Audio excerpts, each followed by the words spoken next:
bonsoir à tous. C'est Alzi, installez-vous confortablement. On est parti pour une interview Eureka avec un invité un petit peu particulier puisqu'on a animé la Jedi Classroom hier ensemble sur le personal branding. Le personal branding, on a essayé de vous expliquer notre vision de ce que ça pouvait vous apporter, qu'il n'était pas seulement destiné à des personnes qui veulent se mettre en avant, mais à des personnes qui souhaitent mettre en lumière leur passion, leur univers. Et on va parler avec Axel de son univers, puisqu'il est magicien, il a été cascadeur, il va parler de tout son parcours. Voilà, j'ai hâte de le retrouver. Donc, on va pouvoir partir. Salut Axel, ça va bien? Tu m'entends? Hello, bonjour à tous. Et bah écoute, ça va super. Moi, je t'entends très très bien. Trop bien. Je t'entends très bien et je suis très content de faire cette deuxième émission avec toi.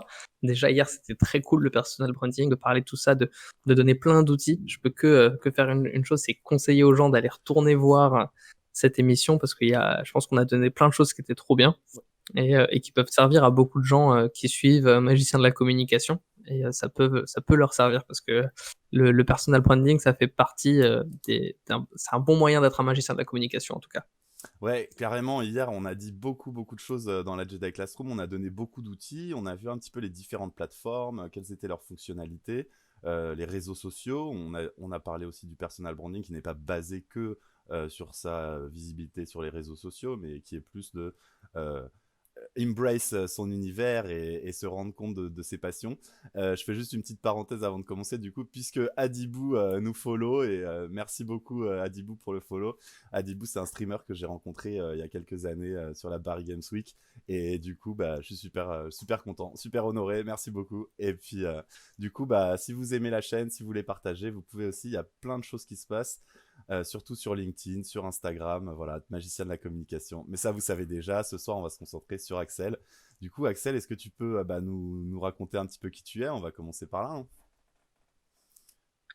Et bah écoute, moi donc je m'appelle Axel, j'ai 23 ans, je suis magicien comme tu l'as dit, je fais ça pas à temps plein, donc pour certains ça veut dire ne pas être magicien professionnel.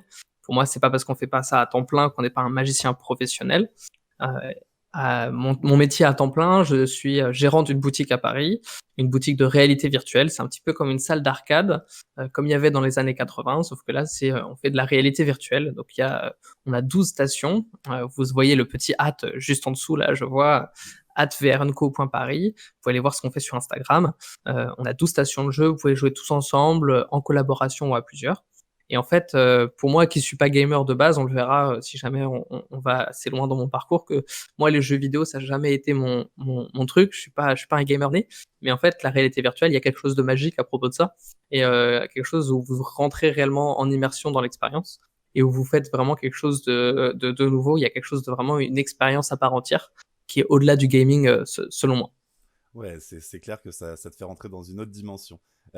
Comme on est sur la chaîne Magicien de la communication, d'ailleurs, la première question, ça va être comment est-ce que tu es devenu magicien? Quelles sont tes inspirations, tes influences? Et bah, moi, j'ai commencé très tôt la magie. J'ai commencé à 10, 11 ans. À l'époque, pour l'anecdote, j'habitais, en Chine, j'habitais à Shanghai. Mon beau-père était expatrié là-bas, donc j'habitais là-bas pendant 4 ans et en fait, mon père, qui, faisait déjà de la magie un petit peu, comme ça, faisait des petits tours et tout ça. Mais en fait, ce que je réalisais pas, c'est qu'il faisait ça de plus en plus sérieusement et s'y était mis, de plus en plus à vraiment, faire des tours de magie, s'intéresser au côté professionnel de la magie, s'orienter vers des formations type Bernard Billis et tout ça et en fait, il est devenu, plutôt professionnel dans le domaine. En fait, j'ai eu envie un petit peu de suivre ça quand on a 10, 12 ans, c'est le moment où on veut faire des tours de magie, c'est là où tout le monde essaye d'avoir un 2 petits tours de magie et donc moi, j'y suis rentré et en fait, j'y suis jamais ressorti. J'ai trouvé que c'était un excellent moyen de faire un lien avec les gens, d'offrir quelque chose sans avoir à attendre à quelque chose en retour et c'est un bon moyen de partage et c'est pour ça que j'aime bien la magie. C'est pour ça aussi que, bah, sur plein de phases, de ma vie, je me détache de la magie parce que, bah, pour moi, j'ai envie que ça vienne de moi et pas forcément que ce soit une attente, qu'il y ait de l'attente que je fasse de la magie, ça m'intéresse pas forcément. J'ai pas envie, de faire: «Ah, faut que je fasse de la magie» et tout ça. C'est plus envie en mode: «Ah tiens, ça j'ai envie de le faire, alors je vais aller le faire et je vais le faire bien». Voilà, donc c'est comme ça que je suis rentré dans la magie Ok. Et puis je suis rentré dans la magie en faisant comme ça, bah, par vraiment curiosité. Et Donc, du coup, ça m'a quelle mûri, magie, tu du sais. coup, du close-up, du... Alors, j'ai pas retrouvé la photo, faudrait que je la retrouve. J'habitais en Chine et du coup, j'avais demandé à mon père de faire un cadeau de Noël, de m'offrir une mallette de magie.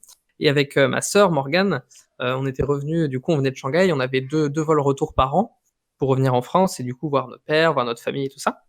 Et on avait fabriqué une grande illusion avec ma sœur, justement, mais sauf que la contrainte était très claire, c'est fallait que ça passe dans l'avion parce que bah, on rentrait en France et t'as un bagage cabine, t'as un bagage soute, mais c'est tout. Et donc si tu veux ramener une grande illusion, bah faut que tu penses ta grande illusion pour qu'elle passe dans la soute et qu'elle passe partout. Du Mhm. coup en fait j'avais imaginé un truc avec des tubes de PVC en fait et que des parois en tissu, donc tout était en tissu, tout se démontait, c'était rangé dans un, tu sais les trucs de rouleau à dessin où tu peux mettre Mhm. les trucs à dessin. Et Ouais. donc tous les tubes de PVC étaient là-dedans. Ils l'ont même pas fait ouvrir aux douanes. Et dans ma valise, j'avais toutes les parois en tissu qui étaient pliées et que j'avais peint avec des pochoirs avec ma sœur. On avait fait un petit pochoir, on avait marqué Magic sur le côté. C'était vraiment kitsch au possible, mais c'est vrai que Et c'était les le premier faits? truc qu'on avait fait quand t'as 12 ans. Et les faits, c'était très simple. C'était ma sœur qui rentrait dans la grande boîte qui faisait une fois et demie sa taille. Hein. Elle était vraiment grande, imposante. On fermait les portes et puis on avait une petite musique, une petite choré. Et puis à la fin, abracadabra, elle avait disparu de la boîte. Et voilà, c'était très léger, hein, c'était très petit, mais en premier tour, tu vois, vouloir construire un petit peu ça, essayer de tester, essayer de voir. Et il y a une petite vidéo à Noël que je pourrais reposter sur les réseaux sociaux en mode, voilà, le premier tour qu'on a pu faire avec ma sœur, c'était ça. Et du coup, après, j'ai continué un peu la magie, tu vois, t'as un petit peu l'identité du t'es celui qui fait des tours de magie. Du coup, t'en fais au spectacle de fin d'année, t'en fais à ces occasions-là. Et puis après, il y a une phase, il y a vraiment, comme je t'ai dit, c'est par phase. Tu peux avoir des phases de relâchement fortes où vraiment tu fais pas de magie parce que bah ça t'agace, t'as pas forcément envie. Et je suis revenu à la magie beaucoup à la fin de mes études supérieures où je me suis dit bah en fait j'ai envie d'essayer de voir si j'en suis capable et si ça a vraiment ce que j'ai envie de faire. Au final, j'avais pas envie que de ça, j'avais envie d'autre chose, mais il fallait que je passe par là pour le savoir. Et donc, du coup, j'ai passé un an à essayer d'en vivre et c'était assez intéressant. Voilà. Ok, très bien, bah merci beaucoup. Et donc maintenant, t'es sur quel projet? Sur la réalité virtuelle, du coup, tu disais? C'est ça. Bah écoute, là, on a ouvert une salle de réalité virtuelle à Paris qui s'appelle Veranco Paris. Ça fait maintenant un petit peu plus d'un an qu'on est ouvert. On est ouvert au public, donc c'est bah, pas pendant la période de confinement. C'est pour ça que je peux être là aussi, sinon on serait ouvert, on serait en boutique. Du coup, on a déjà accueilli d'ailleurs un de tes lives hein, que tu es venu faire Eh en ouais. VR Co aussi.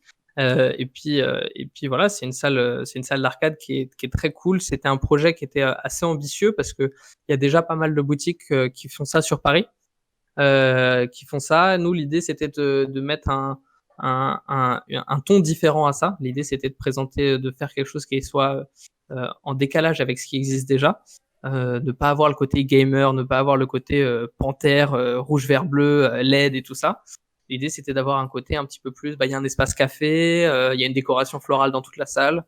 Et en fait, c'est pour tout le monde, en fait. C'est pas, même si t'es pas gamer, tu peux découvrir la salle, tu peux faire des escape games et tu peux passer un excellent moment à découvrir, en fait, ce que c'est une salle de jeu du futur, un peu. En fait, on fait tout dans ce que tu pourrais faire un petit peu à l'Oasis dans Ready Player One. En fait, voilà, tu peux passer de grimper le Grand Canyon à, en un claquement de doigts, tu te retrouves à faire de la plongée sous-marine avec des requins ou à combattre des robots à Tokyo. Enfin, il y a vraiment pas de limite à notre catalogue et c'est ça, on en est assez fier parce que par rapport aux salles concurrentes, on a réussi à avoir un catalogue qui est énormément diversifié et sur lequel en fait, bah, tu peux venir juste passer sans savoir ce que tu vas faire, mais tu sais que ce que tu vas faire, ça va être fou. Ouais, Voilà, carrément. Et donc ça, puis c'est ce que je fais maintenant. Voilà. l'expérience aussi de mettre un casque VR pour la première fois qui est dur à raconter, en fait. Et ben en fait, c'est pour ça qu'on existe aussi, nous, ce qu'on appelle les Game Masters, en fait. L'idée, c'est qu'on est. Et c'est pour ça, je pense que le fait d'être magicien, ça m'a apporté énormément dans le fait de pouvoir justement ouvrir cette salle et former les Game Masters et aussi avoir le côté. Parce qu'en fait, les gens, ils savent pas ce qu'ils vont faire, ils savent pas à quoi ils vont jouer, ou ils ont une idée de ce que c'est, ils se font une idée de l'expérience, mais ils savent pas ce que c'est. Du coup, notre travail, c'est de les guider en fait dans cette décision, qu'ils soient pas frustrés et qu'ils passent un excellent moment. Donc en Ok. fait, c'est vraiment, il y a des techniques de magicien un petit peu où il faut que tu expliques aux personnes que bah voilà, tu es là pour qu'ils passent un bon moment, c'est ton seul travail, t'as pas envie de les frustrer. Mais c'est vrai que nous, on connaît les jeux, on connaît les expériences et on sait cibler les gens et on sait les orienter. Et il y a une grande partie de notre travail qui fait partie de ça parce que c'est vrai que des gens qui vont, ouais, j'ai vu une vidéo de Squeezie ou j'ai vu une vidéo d'un tel qui joue à ça. Sauf que bah ouais, mais Squeezie, il joue à ça et ils sont peut-être 6 et en fait, là, vous êtes deux, donc ça change tout. Il y a beaucoup de différences qui va changer en fait. Et nous, on est là justement pour limiter ça et faire en sorte que dès que les gens arrivent, ils trouvent un jeu qui leur plaise, ils sont pas frustrés, ils sont pas déçus du jeu parce que nous, on les a guidés dans le choix et ils passent un super bon moment. Ok, Voilà. super. Et du Mais c'était coup, dur d'arriver là à la VR.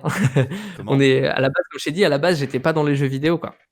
Ouais, À ouais, la ouais. base, Tu- c'était pas du tout mon univers. Mais je trouve ça cool. Je trouve ça vraiment, je découvre, tu vois, Discord maintenant, on utilise ça comme outil. Pour moi, à chaque fois que j'entends le son, c'est un son du travail. C'est marrant. Mais il y a plein de choses sur Discord, hein. C'est vrai que c'est un bon programme qui permet de faire pas mal de choses. Du coup, je l'utilise de plus en Bah ouais. plus, surtout de garder les infos et de pouvoir partager ensemble. Donc c'est pour ça que je mets tous les rendus des Jedi Classroom dessus. Et du coup, je vous mettrai tous les outils aussi et toutes Et les. le Discord est incroyable, hein, il est super complet, il y a différentes channels, tout ça, c'est super cool, hein. Pour tous ceux qui regardent et qui veulent le rejoindre, je peux que conseiller, hein. C'est discord.gg et vous avez aussi Disboard qui est une plateforme qui permet de rechercher les Discord qui sont toutes les communautés en fonction de vos points d'intérêt. Et ça, c'est vraiment incroyable parce que vous pouvez rencontrer des gens qui jouent à tout type de jeux, et qui s'intéressent à tout type de choses. Et c'est pas que du gaming, hein. Il y a aussi beaucoup de choses sur la publicité, du marketing. Donc voilà, c'est une mine d'or invisible en fait. Si on ne connaît pas, on ne peut pas y aller, effectivement. Trop bien. Bah écoute, c'est bien d'avoir des outils de référencement, hein, ça sert. Ouais, carrément.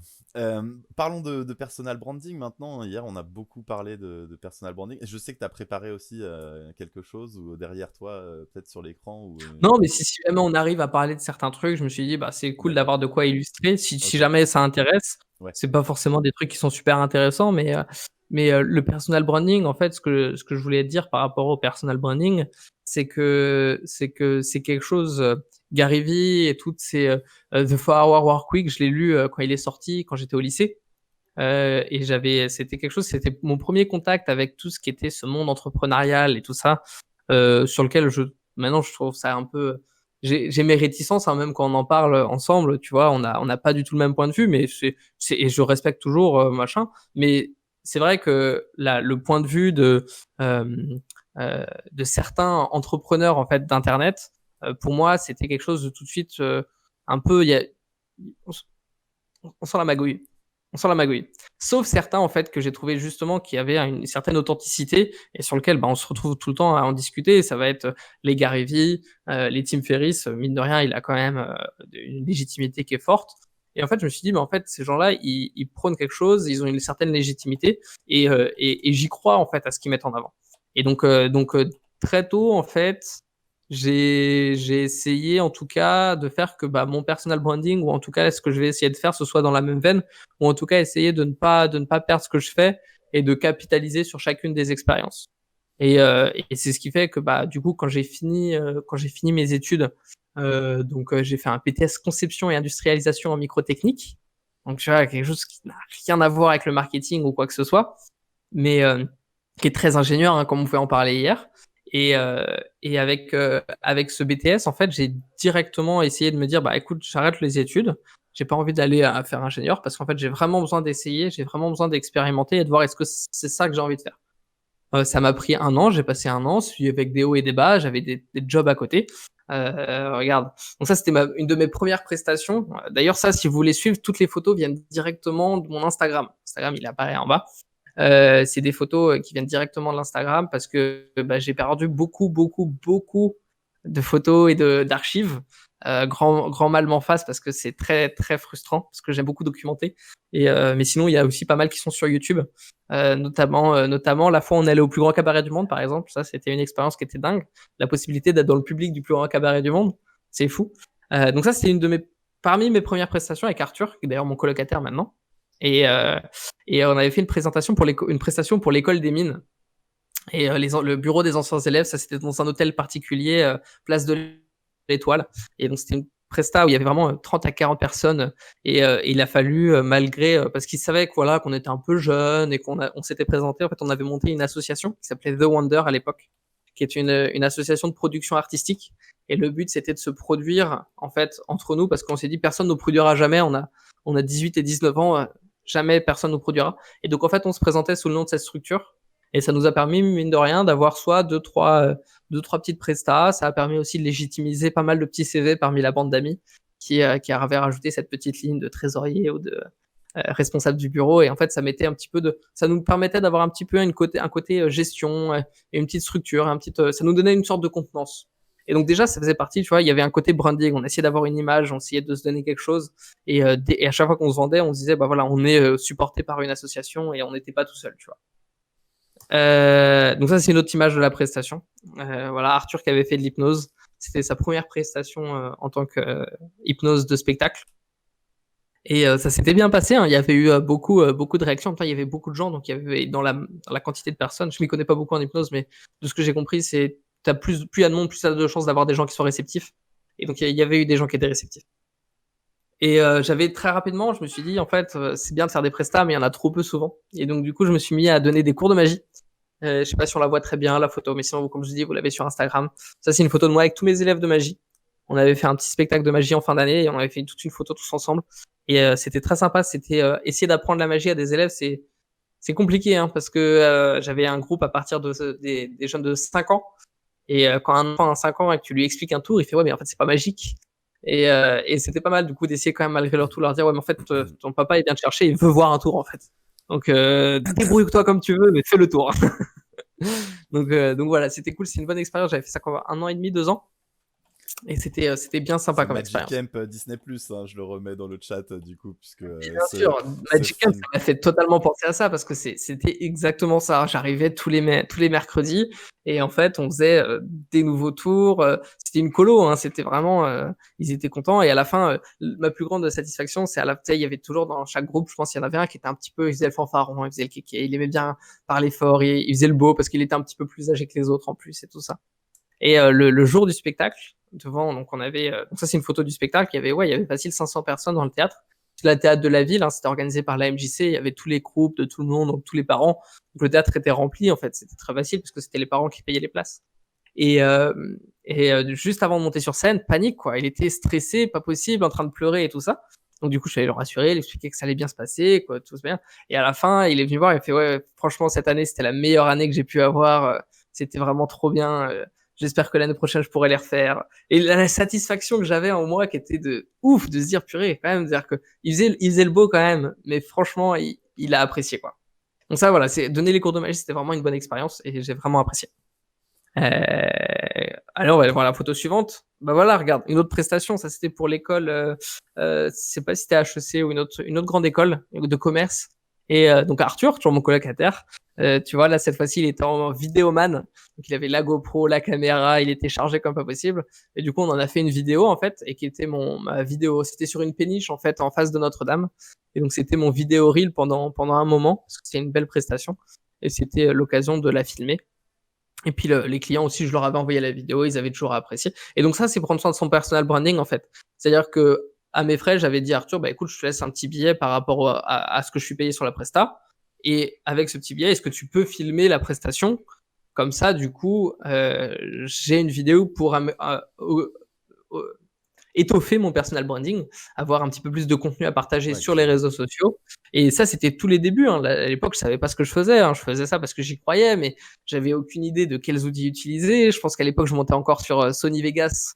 Je pense que c'était Antoine dit oui, je montais encore sur Sony Vegas et il a dû l'entendre la musique passer de nombreuses fois parce on répétait tous les montages, on passait des nuits entières à monter parce qu'on n'avait aucune idée de comment utiliser tous ces outils. Et c'est vrai que maintenant, le fait d'avoir commencé assez tôt, ça nous a permis que maintenant, ouais, ça fait un peu plus de 4-5 ans plus tard, on les maîtrise beaucoup mieux ces outils. Ouais, clairement. Et puis au moins, ça permet d'avoir des premières versions, des MVP, de savoir, tiens, qu'est-ce qu'on veut faire, comment on avance, quelles ont été les erreurs. Et parfois, c'est dur de se jeter à l'eau, mais c'est vrai qu'il y a... Bien sûr. C'est ça. Et quand je les regarde derrière, c'est que de la nostalgie quand tu les regardes après. C'est que du bonheur. Quand tu la regardes, tu vois les erreurs, mais tu les vois en souriant, tu te dis ah ouais, on avait fait ça, on savait pas le faire, c'est trop bien. C'est que du plaisir. En tout cas, pour moi, c'est ça. Je me dis, je me dis pas ah ouais, tu pouvais pas savoir le faire, fallait que tu le fasses de toute façon. Ouais, clairement, j'ai vu Voilà. un post qui m'a fait sourire qui disait si vous n'éprouvez aucune gêne en voyant votre premier post ou votre premier produit ou service, c'est que vous l'avez sorti trop tard. Et Ouais, je l'ai vu aussi. Je l'ai vu aussi. Mais je suis totalement d'accord, hein. mm, Je suis totalement d'accord. D'ailleurs, mon collègue qui vient de passer, qui se dit, mais pourquoi il y a une photo de moi sur le mur? c'est une D'ailleurs, star, on va hein. passer à c'est une star, hein, bien sûr. On va passer à la photo suivante. Ah, bah, alors ça, tu vois, quand je te disais qu'après mes études et ce que j'ai fait après, parce que je sais pas si on y passera, la phase du coup, tu l'as teasé où j'ai été cascadeur. Cette phase-là, j'ai fait plein de petits jobs. Je travaillais comme équipier chez Cogent.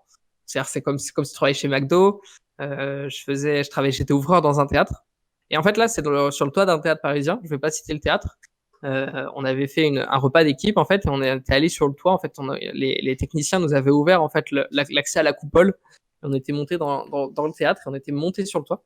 Et en fait, j'avais un paquet de cartes sur moi. Il y avait une de mes collègues qui était là qui m'a dit bah attends, vas-y, je te prends en photo. J'ai jeté les cartes en l'air et en fait, ça s'est fait comme ça. Et la photo, au final, du coup, on a fait 2 fois un spectacle. Que j'avais appelé Profession Magicien, qui était un premier spectacle qui était voilà, avec du recul, bah ouais, il avait plein de défauts et tout ça, mais j'avais besoin d'expérimenter, j'avais besoin d'essayer, j'avais besoin de voir.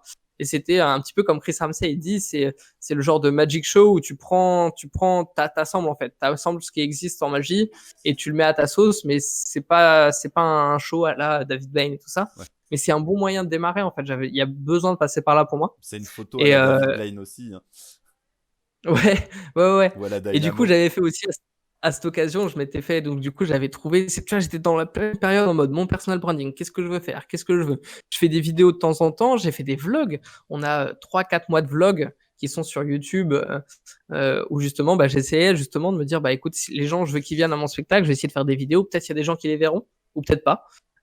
Et au final, c'était sympa. J'avais fait des petites vidéos, j'avais fait mon branding, donc j'avais trouvé le Wand Axel, c'était pas mal. Wand, faut savoir que le Wand, c'est pas pour baguette magique. C'est parce que du coup, on avait l'association The Wonder dont je vous parlais au début de l'émission. Et en fait, on avait tous du coup le préfixe Wand et notre prénom sur les réseaux sociaux. On s'était dit, comme ça, on va faire parler de notre asso. Et en fait, moi, je m'étais dit, bah en fait, je vais le garder, Axel Wand, voilà. C'est pas mal, ça me permet de me dissocier un petit peu et ça me permet d'être plus à l'aise au démarrage. Maintenant, je suis très à l'aise, je sais que Wand Axel, c'est tout ce que je fais sur les réseaux sociaux et tout ça, mais je me présente pas comme Axel Wand, bonjour, c'est plus le Wand Axel que j'utilise. Et du coup, voilà, j'ai trouvé ce logo, cette icône qui est un A et un W calligraphié dans un livre de calligraphie qui est pas mal, qui est joli et que du coup Antoine a vectorisé. Et du coup, plus tard, je suis allé en Russie, je me le suis fait tatouer. Et voilà, ça fait partie de mon personal branding. Et beaucoup de gens disent ouais, mais pourquoi et si jamais tu regrettes et tout ça. Et je pense pas parce que je pense que j'étais très fier de cette première année justement et essayer vraiment de voir ce que je pouvais faire par moi. Et cette année, malgré devoir travailler à Cogent, malgré tout ça, et ben j'ai eu la chance de rencontrer des personnes super. Ça, c'est les photos des 2 premiers spectacles d'ailleurs. Ouais, j'ai oublié. J'ai rencontré des gens super. Donc ça, c'est une photo de moi et derrière, on voit Antoine. Là, on le voit Antoine.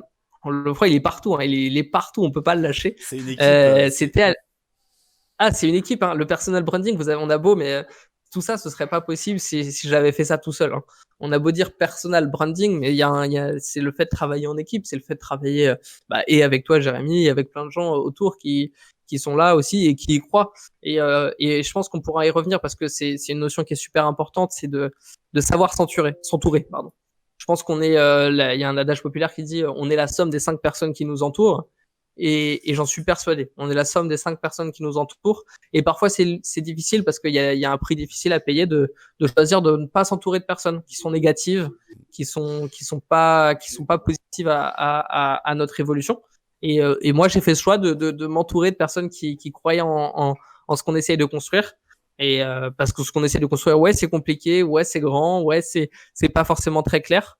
Mais on y va en tout cas et on va essayer de faire quelque chose.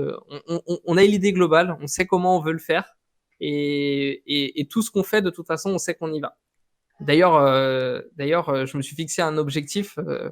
Je pars un peu dans tous les sens, hein, t'hésites pas à me recadrer, mais je me suis fixé un objectif pour dans 10 ans parce que je me dis ça va un peu trop dans tous les sens.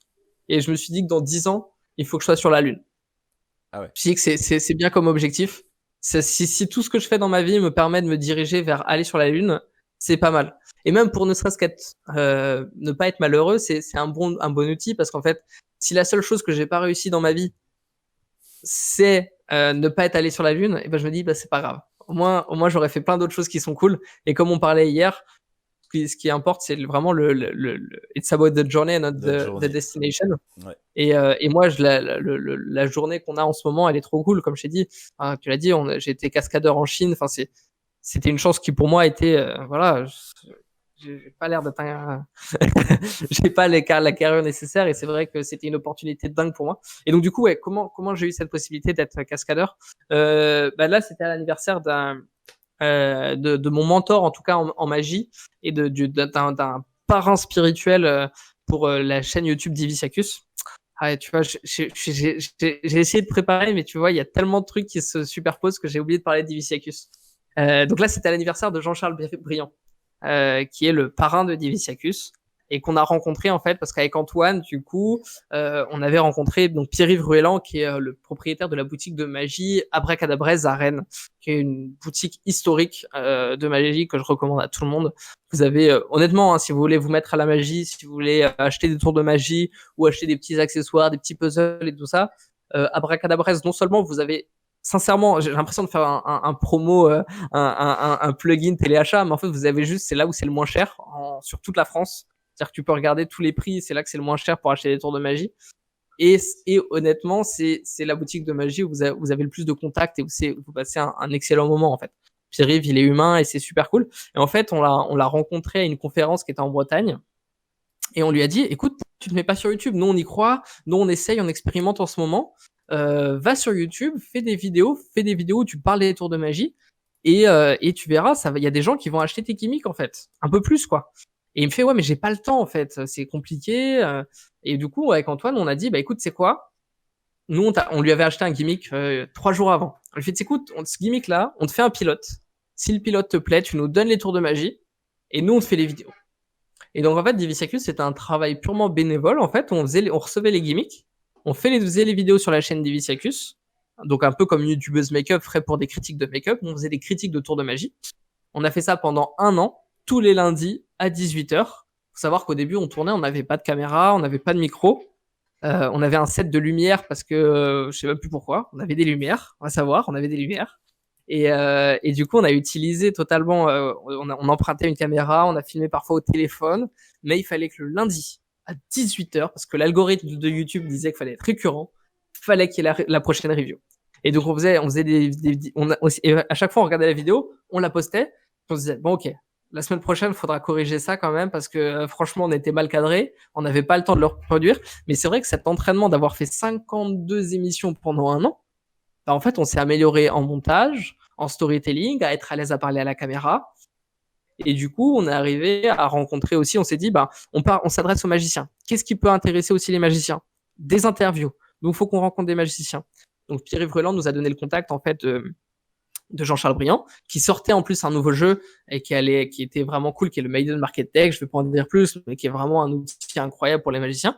Et du coup, il leur faisait la promo et du coup, on était un petit peu l'instant promo en fait. On l'a accueilli dans notre émission pour qu'il fasse sa promo auprès des magiciens et qu'il parle de son jeu. Déjà, en plus, lui qui a déjà une communauté, c'est un peu plus servi à nous en fait, parce que nous, on n'a fait pas beaucoup de viewers à l'époque, c'était au tout début.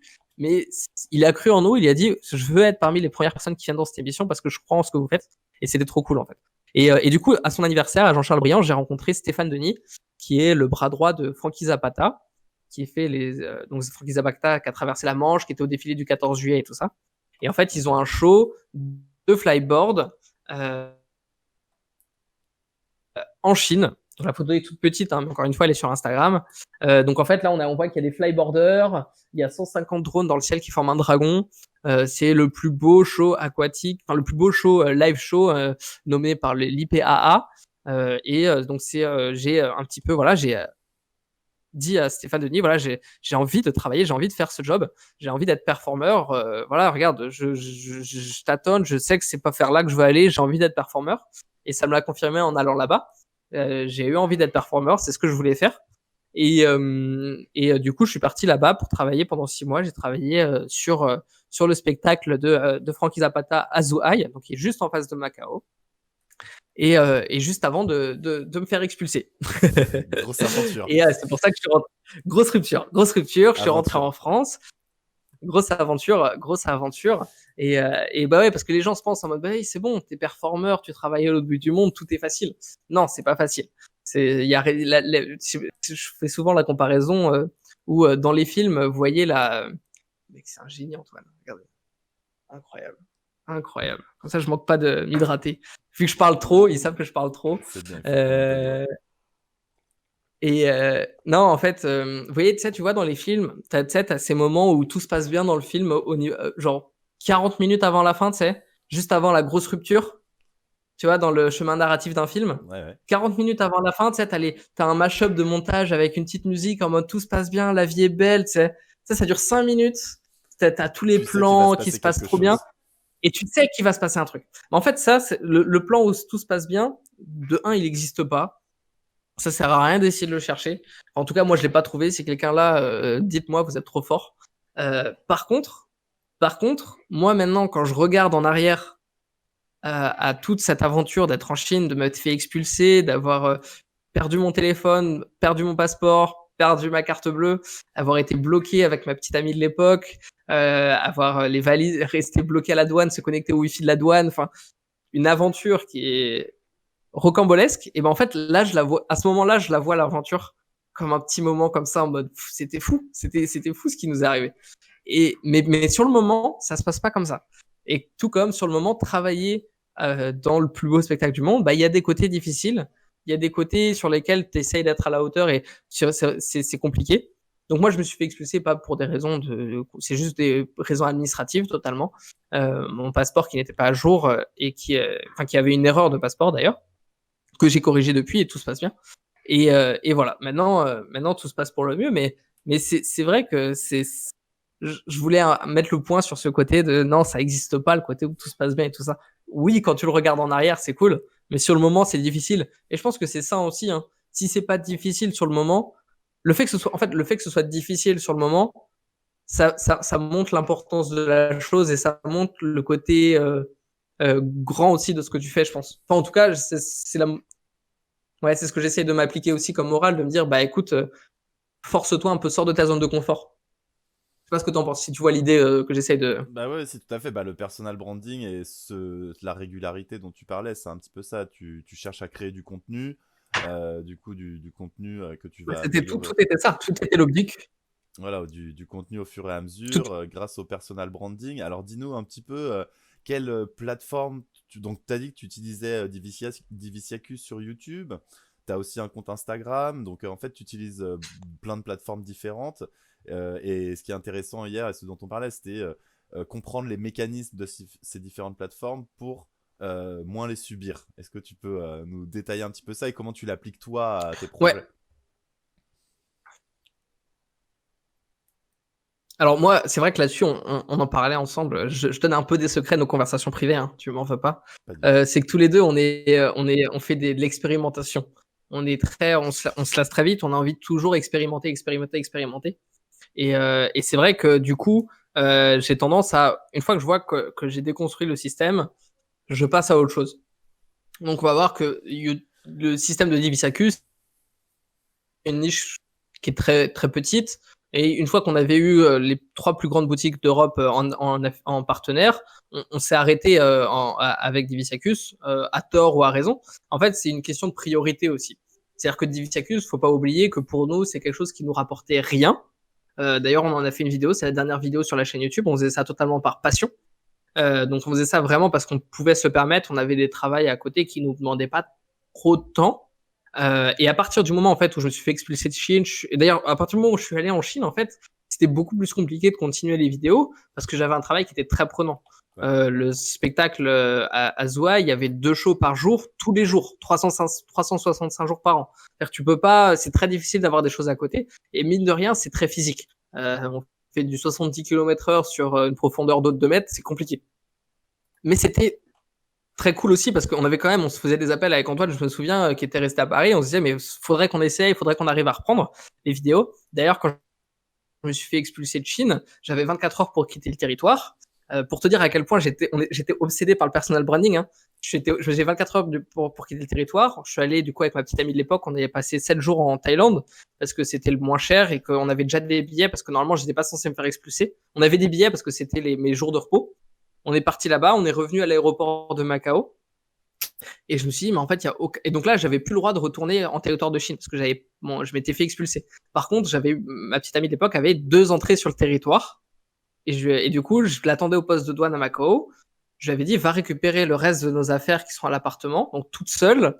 Moi, elle avait mon portable qui avait une carte SIM chinoise. J'étais connecté à la Wi-Fi. Je lui faisais le guide un peu en mode, bah voilà, va à cet endroit-là, passe-moi le chauffeur, je peux lui parler. Elle est revenue, elle a ramené toutes nos affaires. On est à Macao, il est 15h. On n'a aucune idée où dormir. Il nous reste 4 jours à tenir avant de rentrer en France. Et en fait, je me dis, mais attends, il n'y aura peut-être aucun autre moment où je serai à Macao, mais à Macao, tu as une boutique de magie, celle d'Insaisissable. Et en fait, on est allé à la boutique de magie d'Insaisissable. On a fait la vidéo qui est sur la chaîne YouTube qui s'appelle Je visite la boutique de magie d'Insaisissable. On a fini la visite, il est 20h. On n'a toujours pas mangé.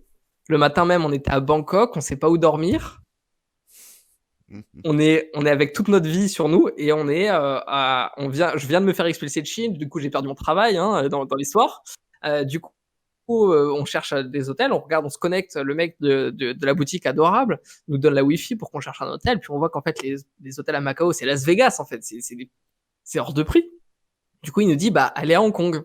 Du coup, on va à Hong Kong et en fait, pareil, on passe la nuit à chercher un hôtel et en plein milieu de la nuit, à 2h du matin, on trouve un bed and breakfast miteux dans des vieilles tours de Hong Kong qui fait, on peut même pas ouvrir la valise sur le sol, mais au moins on a passé la nuit et puis après on a pris un meilleur truc.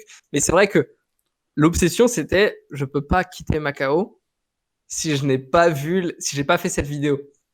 Tu vois? Ouais. Et du coup, cette vidéo, elle existe, tu vois, mais c'était vraiment parce que je voulais faire ce personal branding et tout ça. Mais malgré, j'ai fait abstraction de tous les trucs stressants qu'il y avait autour qui pouvaient m'en empêcher, tu vois. Mais et je comprends que des fois c'est difficile, hein, parce que bah, c'est trop fort. Mais c'est vrai que c'était le fait que cette vidéo existe est quand même, j'en suis pas peu fier parce que il y avait beaucoup de chances qu'elle n'existe pas quand même. Ouais, ce Mais film. c'est un peu un témoin du temps, tu vois. Elle est en mode, elle a une histoire qui est folle derrière elle. Ouais, et puis ce film Insaisissable, il est cool aussi. Le premier, en tout cas, était vraiment bien. J'ai- Mais un- bien sûr, le film Insaisissable, et puis ça raconte une histoire, et puis pour moi, je savais que visiter les boutiques de magie de ce film, pour moi, ça allait avoir dans les outils de recherche et dans les suggestions pour les magiciens, c'était quelque chose qui allait les intéresser, en fait. Et du coup, il y avait un intérêt qui était fort pour la communauté de magiciens, et du coup, je m'étais dit, il faut vraiment que je partage ça avec eux. Donc voilà. Et puisque ah bah si, du coup, je suis rentré en France, on s'est rencontrés, Jérémy. Mm. Je finis ma présentation, après tu me diras si tu veux que je détaille certains des trucs. Ouais. On s'est rencontrés Mm. et je continue. J'ai fait quelques prestations avec Antoine. On a fait un show, un show sur glace, un show de magie sur glace, c'était avec du positif et du moins positif. Mais en tout cas, on l'a fait avec vraiment avec sincérité et maintenant on sait que si c'était à refaire, bah, on le ferait mieux parce que voilà, il y avait beaucoup de choses à améliorer. Et en tout cas, il y a un potentiel. Et faut savoir qu'Antoine est quand même patineur professionnel. Hein. Il a plus de 19 ans de patinage derrière lui. Et en fait, faire un show de magie sur glace, c'est quand même quelque chose qui était assez cool pour son personal branding. C'est-à-dire que la magie, c'était pas juste lui faire des tours de cartes. Ça, c'est pas pertinent. Par contre, pour son personal branding, pour en revenir au sujet, c'est vrai, de l'émission, et ben en fait, il y a un côté intéressant de lier la magie à la glace, en fait.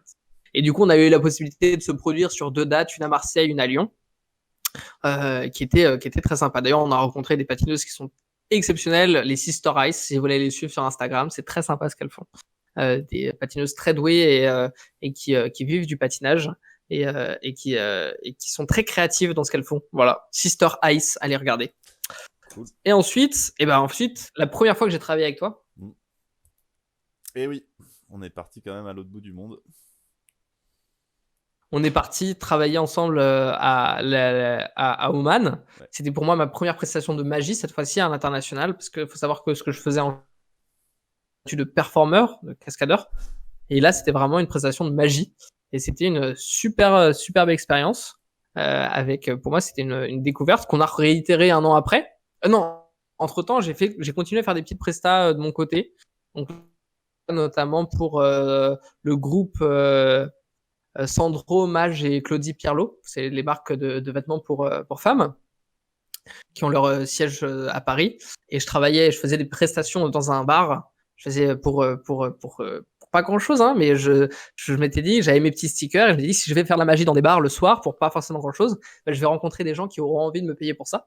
Et c'est comme ça que j'ai eu cette prestation pour un arbre de Noël et que j'ai pu faire de la magie pour eux. Et puis voilà, c'était vraiment développer son personal branding, essayer d'aller un petit peu partout. Dès que j'ai l'occasion d'être quelque part, je vais essayer d'y être, faire de la magie, montrer un peu ce que je fais.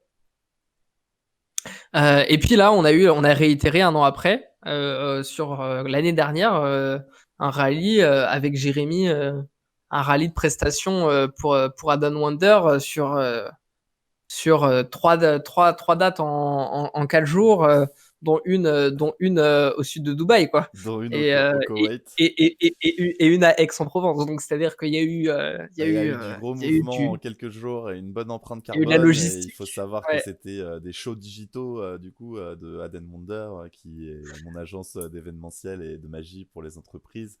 Et d'ailleurs, petite annonce, on est en train de préparer un nouveau spectacle avec Idriss, avec Axel, qui sera plus un spectacle de Noël, de magie. Enfin, on vous en dira plus. Pour l'instant, c'est le teaser. Mais du coup, il y a vraiment plein de choses qui se préparent. Et on est en train de travailler sur tout ça. Effectivement, ces expériences de show digital, c'est aussi être performeur. Et clairement, qu'est-ce que c'est pour toi être performeur et comment tu le vis? En fait, c'est marrant ce destin de magicien et de tous ces métiers que tu as fait. Ça a développé quand même beaucoup de soft skills apparemment. Et, euh, et Bah, en fait, moi, t'as raison, t'as trop raison. J'aime trop me définir comme performeur. Performeur, pour moi, justement, tu sais, tu sais, la chanson d'Orelsan, toutes les choses où les gens te disent ça sert à rien, mais toi à fond dedans et arrête pas. C'est un truc comme ça. Mhm. Et acharne-toi longtemps, genre c'est dans la chanson Note pour trop tard d'Orelsan. Mais en fait, moi, c'est exactement ça. On m'a dit trop de fois, non mais ça sert à rien en fait, la magie, tu t'en feras rien. À quoi ça te sert? Ça sert à quoi de faire des vidéos dans la cave, là, dans le sous-sol? Ça te sert à rien en fait. Il y a 200 personnes qui les regardent, c'est rien. En fait, tous ces skills, comme tu dis, ces soft skills, en fait, c'est ce qui font que j'arrive à trouver du travail plus que mon BTS en conception, industrialisation, microtechnique, hein. Mhm. C'est ce qui fait qu'aujourd'hui, je suis gérant d'une boutique à Paris. C'est ce qui fait qu'aujourd'hui, je peux me définir comme performeur parce qu'en fait, si jamais on me dit aujourd'hui, on me donne un script pour un show de magie, ben parce que j'ai fait des vidéos à propos de textes de magie, tout ça, j'ai des compétences en magie qui me permettent du coup de prendre en main un nouveau spectacle assez rapidement. Et ce qui est quand même la force d'Adon Wonder de proposer à ses clients. Enfin, pour moi, comme je te dis, hein, je suis plus que fier de travailler pour Adon Wonder et parce que c'est pour moi une agence qui fait quelque chose de, de créativement incroyable. Dans le sens où, quand même, on propose des choses sur mesure à des clients et qui ont la chance d'avoir des artistes professionnels qui vont venir leur présenter pour eux. Et ça, c'est quand même dingue d'avoir ça qui existe dans le monde. Parce qu'en fait, généralement, on va avoir des artistes qui vont se dire, non, mais attends, moi, je vais faire quelque chose, je vais pas le faire qu'une seule fois, quoi. Oh, sans déconner. Et ben, en fait, là, ça existe parce que du coup, les clients ont la possibilité de s'offrir ça grâce à cette agence. Et moi, je trouve ça juste génial parce que ça force la créativité, ça permet de faire des choses différentes. Et moi, comme tu sais, bah, voilà, j'aime bien expérimenter, j'aime bien faire des choses différentes. Donc, je m'y retrouve super bien, en fait, à faire ça et à faire des shows qui sont, par exemple, on a pu faire ça aussi avec Adam Wonder. Salon d'agriculture, on a pu faire des shows digitaux pendant. Là, on les a fait plusieurs fois, mais c'était quand même super cool de voir les gens. On 105 les a, on les, shows en 6 jours sur le salon de l'agriculture. Du coup, juste c'était avant le Covid, c'était ouf. Et effectivement, c'était pour Intermarché, pour les éleveurs laitiers. Et c'est ça qui permet de toujours se réinventer, d'avoir des nouveaux sujets. Et c'est clair que je te rejoins là-dessus, hein, sur la variété et l'envie de toujours découvrir de nouvelles choses. Et puis là, ce qui était encore plus incroyable là-dessus, c'était qu'on était au contact des gens. Parce que d'habitude, on peut faire un show et on fait un show et puis, on reste très voilà, on reste plus en contact avec, l'agence, qui nous fait venir ou avec, les techniciens et tout ça Mm. et ou avec le client final, on rencontre le client final, mais on a très peu de contact avec le reste du public. Mm. C'est-à-dire qu'il y a une réelle distance qui est créée. Là, on était réellement avec les gens. C'est-à-dire qu'on a eu à la fin de chaque show des gens qui venaient, remercier, faire des remarques, faire des compliments. C'est une superbe expérience. Enfin, c'est-à-dire qu'il y a pas, c'est pas forcément un format qui est formaté sur les spectacles qu'on peut faire. Et ça, donc voilà, moi, comme je dis toujours, hein, le fait que maintenant, le fait de pouvoir continuer à faire de la magie grâce à cette agence, pour moi, la meilleure chose qui me soit arrivée au terme de magie, parce que ça me permet de continuer de faire de la magie et à côté de continuer de faire ce que je fais, d'avoir un travail et aussi de vouloir, si je peux développer mon personal branding et tout ça. Et à toi de me dire, est-ce que mon personal branding a participé à fait que Adam Wonder est-ce que c'est ça qui a séduit Adam Wonder? Bah, de toute Est-ce façon, que c'est important de on discute souvent de personal branding parce que tu m'as aussi souvent donné des conseils qui étaient pertinents et donc forcément je vois ton intérêt pour les différentes plateformes et j'apprends beaucoup de choses donc je suis toujours ouvert clairement à ça et ouais bah c'est sûr que t'es bah, tous ces conseils et les techniques qu'on a dévoilées hier aussi, c'est des choses qu'on a mis en commun pour travailler son personal branding. Et moi, il y a des plateformes que je maîtrise pas forcément autant que toi. Mais du coup, hier, tu nous as parlé de VidLQ pour YouTube. Enfin voilà, ouais, c'est. alors pour YouTube par exemple, ce qu'on utilise avec Divis Accuse, donc ce qu'on fait sur YouTube, euh, c'est-à-dire que quand on a un projet, je vais prendre l'exemple de VR & Co. Ce qu'on a fait avec VR & Co, ça fait 1 an qu'on est ouvert. Euh, Très rapidement, on a un compte sur toutes les plateformes. Et très rapidement, en fait, on a vu que le tunnel, en fait, Instagram, c'était bien ouvert. On a eu une communauté sur Instagram de peut-être 200 personnes. Mhm. On interagissait avec les gens, c'est très facile et on s'est dit on va booster là-dedans. Donc sur une période là cet été de 2 mois, on est passé de 500 abonnés à 1000 abonnés. J'ai fait une petite session de growth hacking qui a très bien fonctionné. Il faut savoir qu'à la rentrée, voilà, pour pas donner quelques chiffres, on a fait quand même sur les semaines, je vais donner une fourchette pour pas donner des chiffres exacts. On pouvait faire des ventes entre 300 et 600 euros par semaine. Ça a oscillé entre ça seulement par Instagram. Ok. C'est-à-dire que c'est un tunnel qu'on avait bien ouvert et qui était pertinent en fait. On n'avait pas besoin d'avoir 20 000 abonnés sur Instagram. Ça, c'est faux. Ça, c'est ce que je te disais. C'est la quantité, c'est une idée reçue. C'est la qualité des personnes qu'on a. Pareil sur Divisiacus. Après, Divisiacus, c'était vraiment nos débuts. Donc, c'est assez compliqué pour nous. C'est d'ailleurs, c'est un outil que tu m'as donné. C'est vraiment l'échange des outils. Le fait de traquer les liens. Mhm. On a commencé à traquer les liens très tard pour savoir combien de ventes on pouvait générer auprès de nos partenaires. Et puis on a eu des liens d'affiliation encore plus tard. Mais c'est vrai que en fait, quand on fait une vidéo qui a 200 vues, ouais, quand on fait une vidéo qui a 200 vues mais qui génère 40 clics pour aller voir le produit sur la boutique, et que si, admettons, tu as un taux de conversion qui est même encore un peu plus faible, allez, qui n'arrive pas jusqu'au panier, en fait, tu arrives quand même à faire, pour des produits qui valent, pour la plupart, autour de 100 euros, en fait, tu arrives à avoir un panier moyen qui est extrêmement élevé, en fait. Et avoir parce que la niche de la magie, les produits sont chers, en fait. Ouais. Et donc ça, c'est vrai que chaque domaine, en fait, faut savoir s'adapter et savoir justement comment communiquer. Personal branding spécifiquement, c'est-à-dire que moi, j'essaye sur mon bio Instagram, je parle un petit peu de tout ce que je fais et je me mets pas spécialement en avant moi, mais c'est l'idée de personnifier la marque et la rendre un peu intime et après, justement, moi, là où je trouve ça intéressant, le personal branding, c'est que pour les gens qui savent ce qu'ils font, pour les gens qui ont un domaine d'expertise et de compétences qui est très clair, c'est la meilleure chose que vous puissiez faire. Et moi, ce que j'ai à dire, c'est les outils, ils existent et je peux vous les et j'ai envie de vous les donner. Et c'est ce qu'on a fait hier. On a partagé énormément d'outils et je suis trop content qu'on l'ait fait. Mais moi, par exemple, même si c'est pas quelque chose qu'on me reproche et tout ça, mais tu vois, il y a un petit peu ce syndrome de l'imposteur de se dire, ouais, mais Axel, c'est pas avec tes 300 pèlerins sur Instagram que tu peux parler de personal branding. En fait, ce que je veux dire, il y a vraiment une différence entre savoir créer cet engouement et vouloir l'expérimenter et l'avoir. Le fait de l'avoir créé pour la marque VR &Co, le fait de l'avoir créé pour la marque Divisacus, tout ça, c'est des choses qu'on a créées nous et dont on est très fiers. En fait.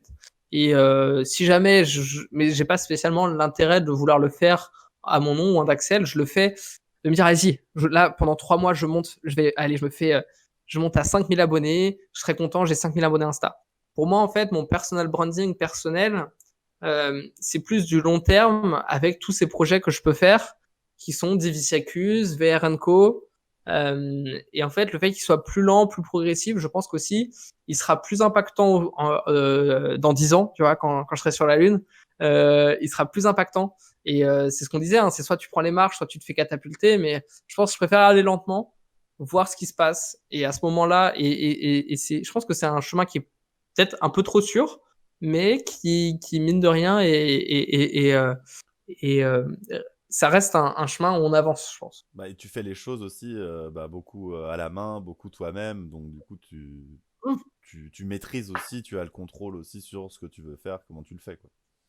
Bah, c'est-à-dire que j'ai l'impression, en fait, même si on met en exécution pour te donner un ordre d'idée, hein, on met en application pour des clients ou pour des amis, des contacts, machin.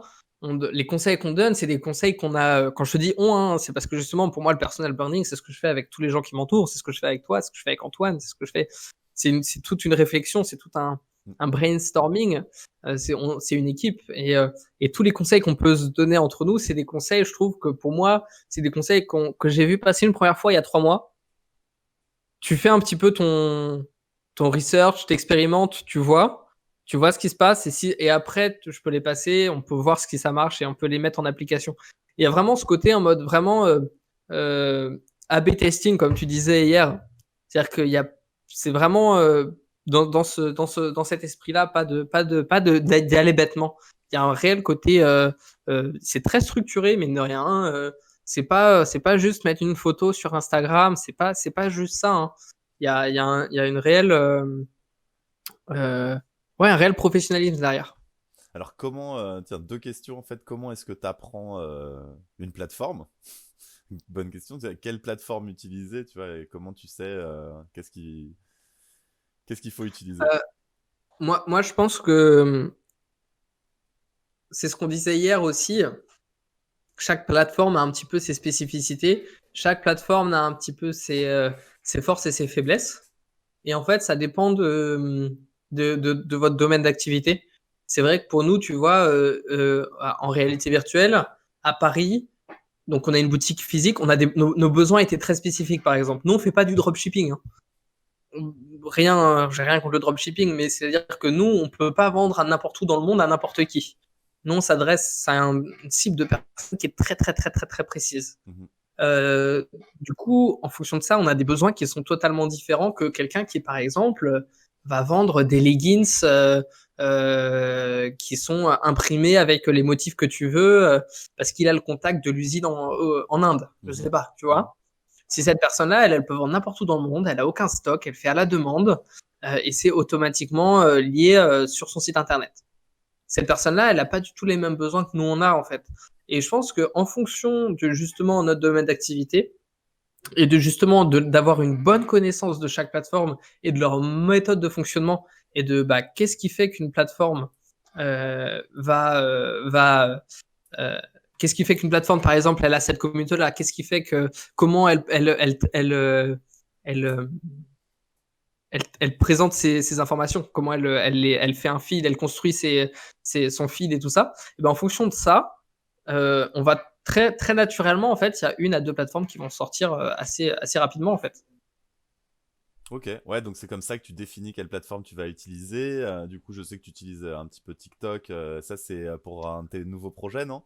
Et bah écoute, pendant le confinement, tu vois, je me suis dit, écoute, moi je faisais de la conception et de l'industrialisation en microtechnique, comme j'ai pu le dire. Et au lycée, du coup, je faisais de l'impression 3D, pas mal. On a fait pas mal de projets en impression 3D. Je me suis dit, j'ai envie d'y retourner. Et du coup, je me suis dit, bah tiens, je vais partager des petites vidéos d'impression 3D sur TikTok. Parce que ce que je fais sur TikTok, en fait, ça, si ça a un potentiel viral, tant mieux. Si ça n'a pas de potentiel viral, et ben tant pis, ça fait un flop et c'est pas grave. C'est des petites vidéos que je fais rapidement. Une imprimante qu'imprime, c'est quand même très, très hypnotisant. C'est-à-dire qu'il y a quand même, on voit un objet apparaître sous nos yeux qu'on a totalement numérique, digital. Il y a quelque chose pour moi qui est fascinant et je suis très content. Il y a quand même beaucoup de côté technique. Hein. Voilà, c'est pas facile de gérer du plastique comme ça, surtout dans une chambre. Il y a des petites, voilà, on a fait des impressions. Là, on a fini une Reine des Neiges, tu vois. Il y a quand tu fais 11 heures d'impression à devoir monitorer pendant les 11 heures, t'assurer que le print se passe bien, bah tu passes une grosse journée, c'est épuisant. Mais, T'as un petit truc à nous montrer là? Ça fait du bruit quand ça imprime? est-ce que j'ai un petit truc à vous montrer? Alors oui, ça fait du bruit. Ok, Est-ce que j'ai un petit truc? Je crois qu'Antoine il va nous ramener un truc trop bien. ok. Bah écoute là, le dernier truc qu'on a imprimé, c'est avec un tout nouveau plastique. C'est un petit baby Yoda. Qui justement, là c'est avec un tout nouveau plastique, donc tu vois, on voit il y a pas mal de petits défauts, même si vous le reconnaissez, mais quand on se rapproche au niveau de la caméra, on voit qu'il y a pas mal de défauts et tout ça. Donc du coup, nous c'est la première fois qu'on a utilisé ce plastique, donc du coup on va voir que en fait bah, la température n'était pas bonne. En fait, donc tu vois, il y a un réel côté en mode ah tiens c'est des nouvelles choses, je rapprends des Il y a un nouvelles côté choses, les un peu températures alchimiste plastiques. aussi. Ouais, exactement. C'est génial. Exactement. Et puis à chaque fois que je vois un truc maintenant, je me dis ah bah tiens mais ça je pourrais le faire en imprimante 3D en fait. Je suis pas obligé de l'acheter. Et il y a vraiment ce côté en fait de se dire et ça c'est un petit peu une nouvelle facette de mon personal branding parce que c'est quelque chose qui me plaît, qui m'intéresse et en aucun cas ça enlève ce que je fais en magie, ça enlève ce que je fais en réalité virtuelle, ça enlève ce que je fais autre part en marketing et en communication. Tout ça, ça n'amoindrit pas mes compétences. Au contraire, ça développe ma curiosité. Parce que, regarde, anecdote sympa. Je suis arrivé, j'ai une nouvelle imprimante, du coup, qui est arrivée juste avant le confinement. Et je me suis dit, bah écoute, j'ai envie un petit peu d'aller voir c'est qui un petit peu les acteurs, parce que c'est une niche comme une autre. Et je suis allé voir un petit peu les groupes de Facebook, comme on parlait. C'est pour faire du marketing, il faut des groupes. Donc j'ai rejoint tous les groupes d'imprimantes 3D qui existent. Et en fait, tu vois qu'il y a pas mal de têtes qui reviennent régulièrement. Tu as pas mal de personnes qui vont commenter tous les posts. Et en fait, là où tu as je pourrais Erwan, hein, avec qui j'ai communiqué justement parce qu'il a je l'ai félicité parce que c'est très fort ce qu'il fait. En fait, dans l'imprimante 3D, tu as des différents logiciels et tout ça. Donc, je rentre dans quelque chose de très spécifique. Je fais juste effleurer pour que les gens comprennent. En fait, on peut avoir différents firmware. On va dire, c'est le système d'exploitation de l'imprimante. Et en fait, ce que fait Erwan, c'est qu'il va commenter toutes les publications de chaque personne et donner des conseils et tout ça. Et en fait, c'est devenu la référence, ce mec. Dès qu'on a un besoin, une question, attends, si Erwan, t'inquiète, il va donner la réponse. Et ce qui fait que du coup, si jamais quelqu'un a envie de changer en fait son firmware, lui il dit bah écoute, si tu veux, je peux te vendre une carte avec le firmware mis à jour. Et il fait ses vidéos aussi sur YouTube où il présente comment soi-même implanter son firmware. Donc en plus, il le donne gratuitement, mais c'est quand même quelque chose de très complexe. Donc il peut le faire pour toi. En fait, il y a vraiment ce côté, son personal branding, il est jusqu'à dans les groupes Facebook à être omniprésent. Soit tu utilises Facebook pour liker des photos de chats ou avoir des blagues de tes oncles et tantes, soit tu es dans les groupes et tu commentes, tu réponds. Ce qu'on faisait avec Divisiacus, avec Antoine, il y a 3 ans maintenant, on allait commenter en mode ce gimmick il est bien, parce que c'est ce que les magiciens se demandent entre eux. Et ben écoute, ce gimmick il est bien, il a ça comme avantage, il a ça comme désavantage. Et c'est ce que doit faire l'exemple qu'on prenait hier avec, par exemple, un vendeur de filtres à piscine. Il doit être dans un groupe de ma piscine est trop grande ou genre des groupes un petit peu second degré de piscine ou machin. Voilà, exactement. Et bah, regarde, par exemple, je vais te montrer la fameuse pièce de 11 heures. 11 heures d'impression. Pour la robe. Pour la robe. Ça, c'est cela dit, j'ai vu, elle est magnifique. Elle est grande en plus. Hein, On a un niveau de détail qui est quand même. Alors, et aussi un nouveau truc, du coup, qu'on s'est amusé à faire, c'est les lithophanies. Hop. Et lithophanie, c'est un bon moyen de créer, en fait, que je me suis dit, ça pour Noël, ça peut être une excellente. Je sais pas si on le voit. En fait, il y a une Non, image qui apparaît. au travers, là, on voit pas avec la Je sais pas caméra, si vous mais la voyez, c'est ah trop si, blanc, je ça y est, on le pense. voit Ah de non, c'est temps bon en là. temps, mais il faut Ouais. prendre un angle. En tout cas, il y a une tête de féminine. Et bah écoute, c'est dans la vraie vie, ouais, sur la fin on le voyait. Et ben D'accord. en fait, la lithophanie, ça permet c'est une image justement, c'est l'imprimante qui fait ça, et c'est un objet et tu peux les faire en photo fort pour tes bougies. Si c'est une petite expérimentation, je trouve ça curieux. Comment ça fonctionne? Comment tu le fais? Comment tu arrives à faire ça? Et voilà, c'est purement quelque chose qui est de l'ordre de ma curiosité et que je me suis pas dit non, je vais et ne pas le refouler, tu vois, ne pas me dire alors non, Axel, ton personal branding, la magie, tu peux pas tout faire, tu peux pas faire la magie, la VR, là. Et ben non, en fait. Dans ces cas-là, c'est refouler un petit peu son personal branding. Son personal branding, c'est tout ça, c'est ce spectre en fait d'activités que vous puissiez faire. Et justement, vous pouvez avoir de l'expertise dans tous ces domaines-là, ou du moins les connaissances suffisantes pour pouvoir ensuite euh, guider les autres personnes et au moins ouais, faire guider ou orienter ou conseiller. Donc là, ce qui est intéressant, c'est que donc c'est être curieux, puis aussi Je t'entends pose. plus. Ah, tu. Est-ce que c'est Discord? Si m'entends. Je disais être Si, je curieux, t'entends, c'est bon, je crois. poser des questions, et puis surtout interagir, qui est ce que tu disais aussi sur le performeur, et ce que je crois beaucoup, forcément en tant que magicien de la communication, c'est la connexion qui va faire la différence, plutôt que le like ou quelque chose de pas assez pertinent qui va pas spécialement aider la personne, même si le like est gratuit et que je le mets souvent pour faire comprendre aux gens que je peux les aider et que c'est facile à faire. C'est un petit geste qui permet de créer juste de dire qu'on est là aussi, donc c'est cool. C'est comme le post que tu as posté disait un like, un comment, ça vaut rien, faites-le, ça peut nous aider, et effectivement c'est cool pour le personal branding, c'est aussi créer cet engouement et montrer qu'on fait ça par passion, on n'attend pas spécialement quelque chose en retour. Tu m'entends plus? Tu peux éteindre le proche, s'il te plaît. Je t'entends toujours, Axel. Du coup, on a peut-être eu un petit problème technique sur le Discord. Je te vois toujours là. Je t'entends pas du tout, Jérémy. Je sais pas Alors, on t'entend en tout si c'est cas. ma connexion ou pas. Ah, c'est bon, là, je t'entends. Ouais, Ok. on t'entend. Écoute, Ça doit sans doute être la donc, connexion.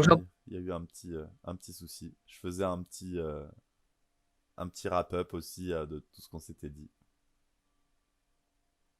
ah, t'as fait un petit bilan. Ok, écoute, là, je crois que je viens de te recevoir. Ok, Ouais, si ça t'as y fait est, un je petit pense que bilan, bah écoute, c'est revenu. Il y a eu un petit truc. écoute, Effectivement, ouais, je parfait. parlais on parlait de personal branding. Puis ce qui était intéressant, c'était voilà ta curiosité, le fait aussi de se dire, je peux peut-être apprendre ça.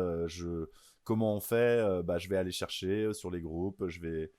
C'est vrai enfin comment est-ce qu'on apprend. Enfin, tu vois, c'est intéressant.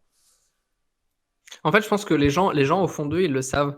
Je pense que, par exemple, on va prendre un exemple tout bête.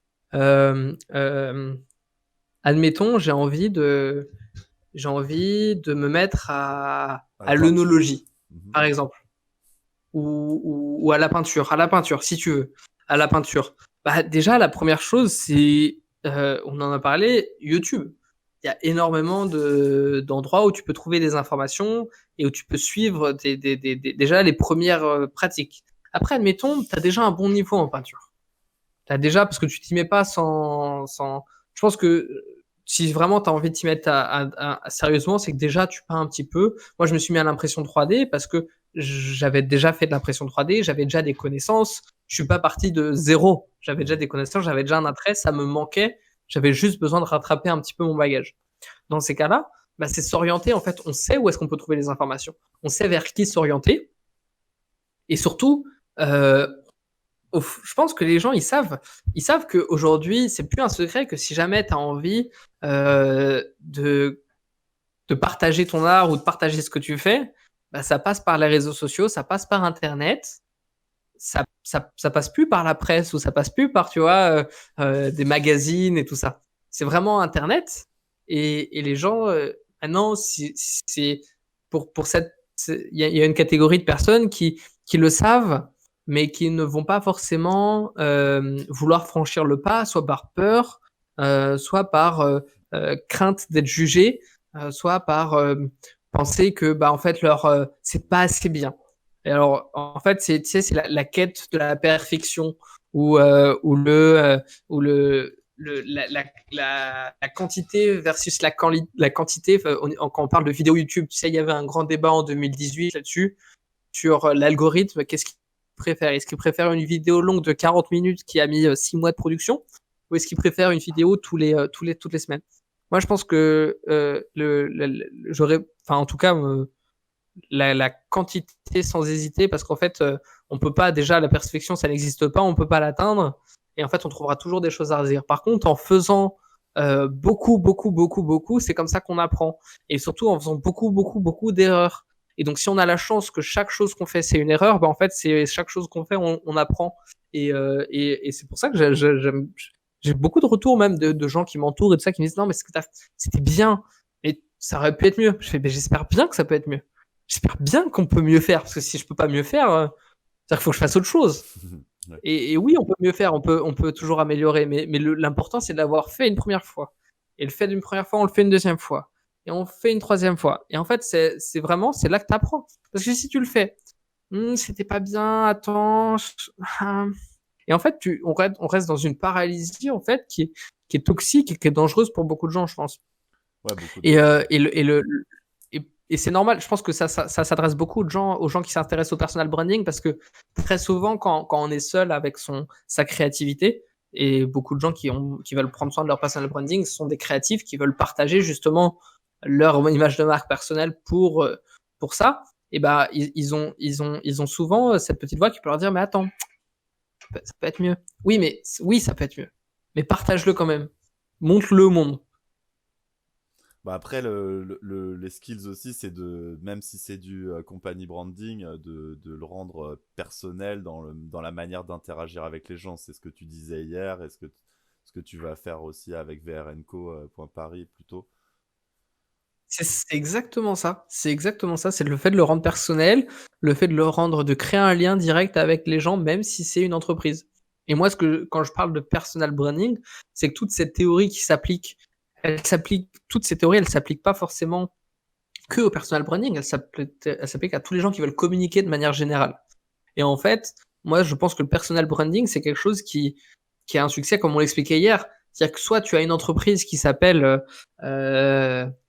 piscine entretien de père en fils, ou tu as, comme on disait, Bob Piscine, qui est super marrant parce qu'en fait, il a un Marcel et il a un maillot de bain et il nettoie ta piscine et ils ont toujours la même tenue. Et en fait, ils ont créé leur personal branding. Et en fait, ça se trouve, ce sera même pas le mec qui représente la marque qui viendra le faire. Mais si l'Instagram, il a 20 000 abonnés et tout ça, et que tu fais appel à eux parce que tu trouves leur personal branding super cool, et ben, c'est à eux que tu vas faire appel. Tu Ouais. vois? Parce Et que l'image est personnifiée. Tu sais, c'est un petit peu tu te souviens des premières les premières pubs de Free avec Rodolphe? il a tout compris. Ils ont réussi à personnifier en fait une marque qui est totalement à l'échelle nationale.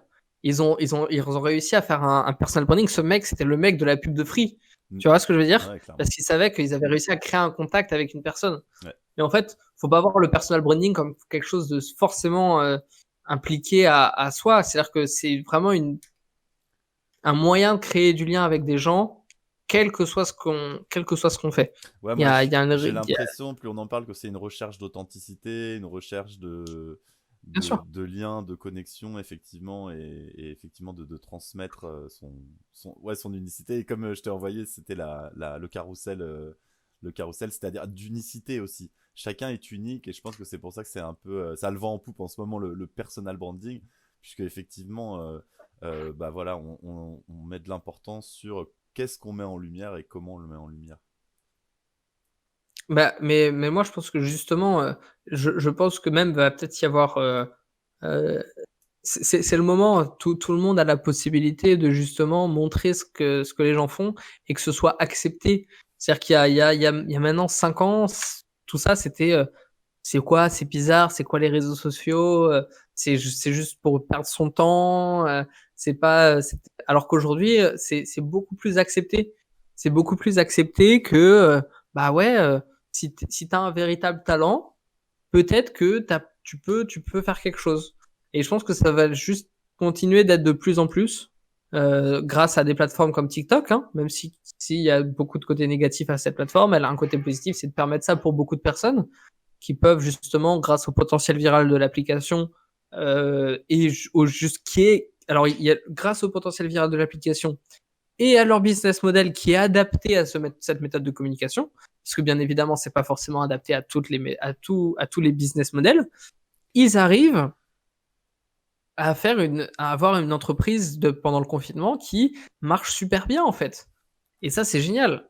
Et je pense sincèrement enfin j'espère en tout cas qu'il y aura de plus en plus de personnes qui vont oser se mettre en avant, oser partager leur journée et pas forcément juste parler à propos de la destination, je veux être comédien, et pas forcément apprécier le fait de vouloir faire des castings ou de vouloir partager des vlogs. Parce que si aujourd'hui vous voulez être comédien, la meilleure chose que vous puissiez faire, c'est que vous avez un outil incroyable. C'est un format qui existe déjà, ça s'appelle le vlog. Vous pouvez avoir votre émission de télé-réalité, Bah même, votre je série pense, Friends. tu me fais penser à les caractères, par exemple, de le compte Instagram, de la fille qui a un filtre par rôle. Tu vois tu vois de ce dont je parle? Ah, ben je connaissais pas, mais tu vois exactement. Et ben tu vois, là, pour moi, c'est la différence. Le fait que cette fille le fasse, c'est qu'elle a réellement envie et elle a réellement compris l'intérêt du personal branding et de se mettre en avant, en Elle fait. l'a pris à son avantage. Et d'ailleurs, je fais une petite Exactement. parenthèse avant les quelques dernières questions, qui est que jeudi prochain, avec Axel, si vous voulez qu'on parle et qu'on travaille sur votre stratégie de personal branding, que ce soit pour votre marque ou pour votre compte Instagram, inscrivez-vous, faites-nous un petit coucou sur le chat et on regardera et on vous donnera des conseils sur comment l'améliorer et comment le penser, pour justement anticiper. Et ce que tu disais aussi, c'est on parlait un petit peu de développement personnel, mais surtout cette recherche en amont, c'est savoir ce qui est évident pour soi et instinctivement faire ce qu'on a envie, mais le faire bien, mais au moins le faire, quoi. En fait, tu vois, tu l'as remonté, je vais rebondir là-dessus. Pour moi, j'essaie en permanence de dissocier cette idée de développement personnel parce que je t'ai dit, j'aime pas ça. Ouais, ouais. Déjà, le mot me plaît pas. Mais c'est vrai que j'ai du mal, en fait. À chaque fois, je me retrouve quand je commence à parler de personal branding et quand je commence à parler de communication, j'en arrive toujours, mais toujours à un moment de parler mais en fait, il y a la différence entre l'idée que se font les gens de ce que c'est et ce que c'est réellement. Et à partir du moment où on arrive à évoquer cette idée, tu peux, tu es obligé en fait d'ouvrir la discussion avec la personne est-ce que tu te rends bien compte de ce que ça veut dire, ce que tu as envie de faire. Toi, ce qui t'intéresse, c'est la destination, c'est pas forcément tout le trajet qui est. À partir du moment où tu n'acceptes pas que la journée soit compliquée, ce sera pas forcément des trucs positifs, bah en fait, tu t'ouvres une discussion qui est un peu de développement personnel, malgré moi, mais qui est saine, je pense, et qui est importante à avoir, parce que tu peux pas forcer quelqu'un à lui dire, bah écoute, ça, c'est quelque chose, tu vas devoir faire ça et tout ça. Ouais, mais j'ai pas envie. Ouais, mais alors c'est peut-être que t'as pas envie, en fait. Si t'as pas envie, est-ce que t'as vraiment envie de faire ça? Ou qu'est-ce qui t'intéresse là-dedans? Et dans ces cas-là, tu peux vraiment accompagner la personne. Et c'est en tout cas une tout aussi, même si c'est du développement personnel, c'est tout aussi passionnant de guider la personne et de l'orienter dans qu'est-ce qui peut l'aider, qu'est-ce qui peut l'intéresser, et qu'est-ce qu'elle peut faire avec, ce que tu fais, hein, magicien de la communication, c'est tout ça, hein. Et qu'est-ce qu'elle peut faire, et qu'est-ce qu'elle recherche en tout cas. Et si elle est honnête avec sa recherche, bah, elle trouvera forcément comment, si elle a le personal branding, comment l'adapter et comment faire quelque chose de constructif. Ouais, et l'idée de l'émission, c'est de jeudi soir prochain à 20h, c'est d'échanger et de donner des nouvelles perspectives. Les solutions, elles se trouvent au fur et à mesure par A/B testing, comme on disait. Et quand on est plusieurs, on peut trouver plus d'idées, on peut mieux les développer. Et puis aussi, on peut trouver des petites étapes qui sont pas Mais c'est forcément des ça, bien gros sûr. changements. Mais c'est ça, en fait, déjà oui, donnez-nous, pour jeudi prochain, on va faire une petite séquence, s'il faut savoir la couper. Pour jeudi prochain, si jamais vous voulez qu'on vous donne des conseils de personal branding, il y a deux possibilités. Soit vous nous envoyez par exemple votre hâte de réseaux sociaux. D'ailleurs, le petit conseil pratique de personal branding, vous allez remarquer, moi c'est @wandaxel, c'est partout. c'est partout. C'est-à-dire que si vous voulez me faire payer une rançon, vous allez sur un site où je n'ai pas le @Axel et vous me demandez l'argent en échange. C'est-à-dire que je suis obsédé d'avoir le même partout. Et parce que et personne là, et j'ai de la chance parce que c'est un truc qui est un peu construit pas mal. Le fait d'avoir le même partout, ça permet déjà en communication d'avoir, voilà, regarde, il est même jusqu'à sur mon portable, d'accord? Je l'ai partout, c'est une sorte de carte de visite. C'est quoi? C'est ça, tu peux le chercher n'importe où, globalement, j'aurai le même, et c'est facile. Donc si jamais vous, pour jeudi prochain, envoyez-nous le que vous souhaitez qu'on review, entre guillemets, ou vous souhaitez avoir des retours et Voilà, des c'est petits sujets de growth hacking. Autre possibilité, si jamais vous n'avez pas justement de personal branding encore, mais que vous avez un domaine d'activité et que vous avez envie de le développer, envoyez-nous soit un DM, soit un petit commentaire, soit trouvez un mot. Je veux dire, on est quand même accessible. Envoyez-nous le sujet, le domaine, un petit texte, un message vocal en mode bon, voilà, je vends des pizzas, voilà, je veux faire de la peinture, comment je fais? Et on pourra en parler dans l'émission d'un point de vue extrêmement pratique, très concret, et pour que vous puissiez le mettre en application très rapidement sans faire de grands changements, en y allant par plusieurs petits pas. Et vous allez voir qu'à force de faire ces plusieurs petits pas, bah, vous allez voir qu'en vous retournant, vous avez fait une grande distance et ça, c'est top. Yes, exactement. Vraiment, l'idée de l'émission, c'est de vous aider et de trouver ces petits trucs. On appelle ça aussi du nudge marketing, mais en fait, c'est ces petits mouvements qui permettent de changer la perception et qui permettent de modifier l'idée, le message qu'on envoie. Et qui est clairement la notion de magicien de la communication. Et je pense qu'on va finir là-dessus, enfin, commencer la magie si tôt. Est-ce que tu as l'impression que ça t'a donné des skills justement qui te servent tous les jours?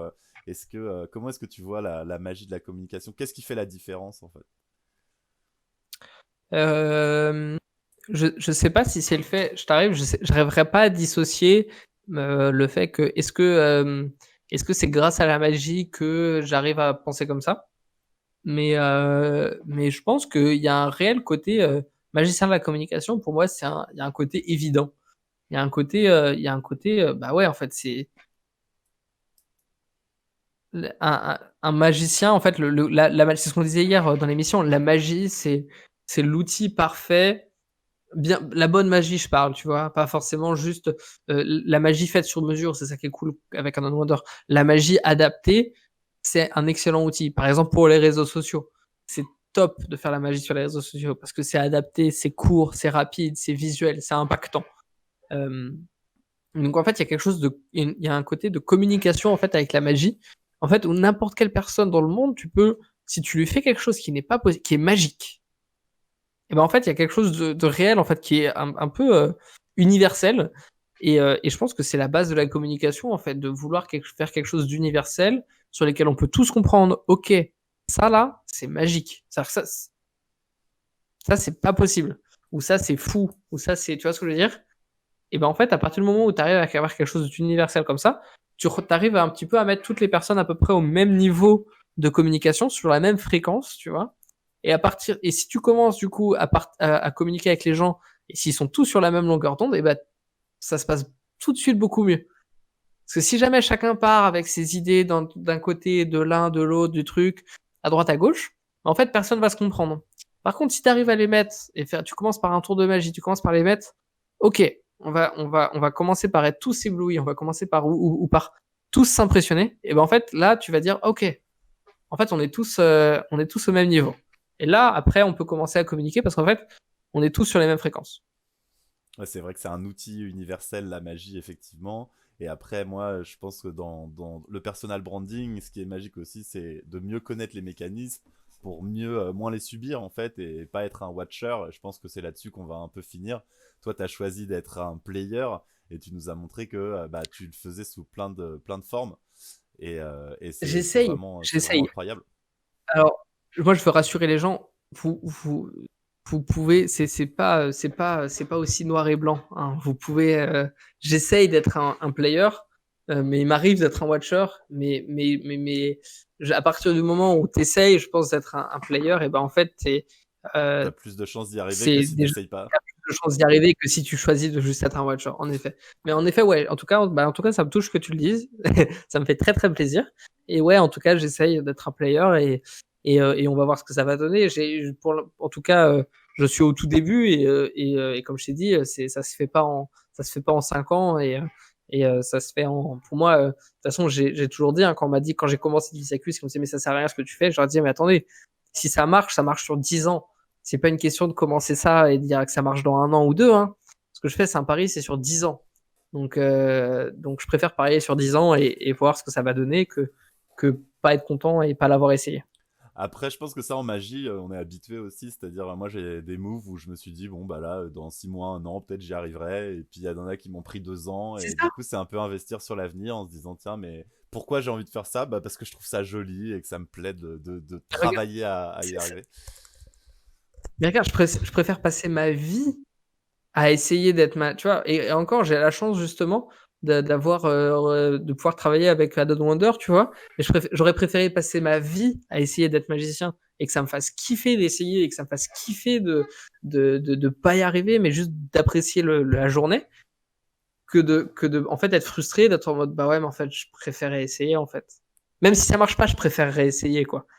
Et en fait, bah, voilà, c'est tout. À partir du moment où on se réalise qu'en fait, bah, préférer essayer, c'est mieux que ne pas le faire et bah, c'est beaucoup plus facile de prendre des risques. C'est beaucoup plus facile de sortir de sa zone de confort.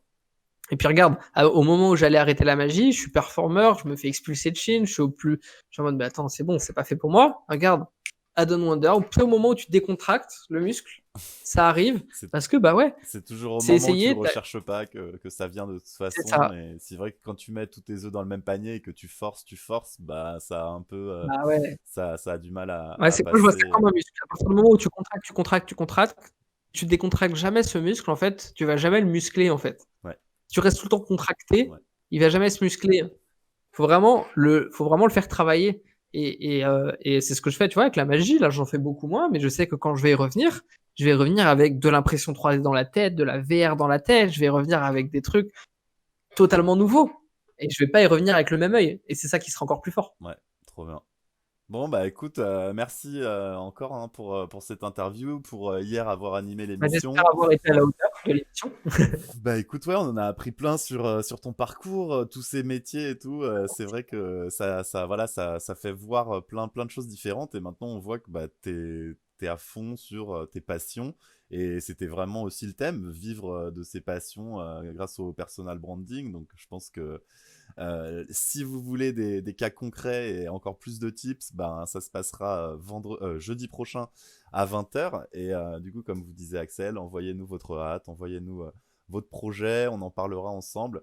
L'idée, c'est qu'on devienne tous des Jedi et magiciens de la communication. D'ailleurs, j'ai beaucoup kiffé le petit Yoda pour les Jedi Classroom du mardi matin. Yoda, bah, bien sûr. Effectivement. Et puis, bah, en tout cas, merci. Je vous souhaite à tous une bonne soirée. Et puis, bonne soirée, Axel. Merci, merci pour tout. T'as un dernier mot Bonne soirée, à nous à la dire?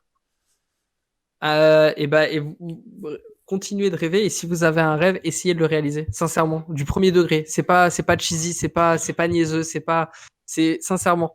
Voyez le truc qui vous fait rêver en ce moment-là, et bah demain matin, tentez-le. Première chose dans la matinée. Et c'est intéressant ce que. Merci beaucoup, Axel. Et je vais faire la parenthèse là-dessus finale, juste à côté de la cheminée. Salut, Axel. Et du coup, merci pour tout. C'était vraiment cool. Cette interview Eureka, de voir tout ce que fait Axel, les différents projets qu'il peut mener. Et qu'est-ce que je sais plus ce que je voulais dire sur ça, mais bon, on se revoit en tout cas demain à 20h, puisque on fait de la réalité virtuelle. On va jouer à Among Us, le gros jeu de soft skills.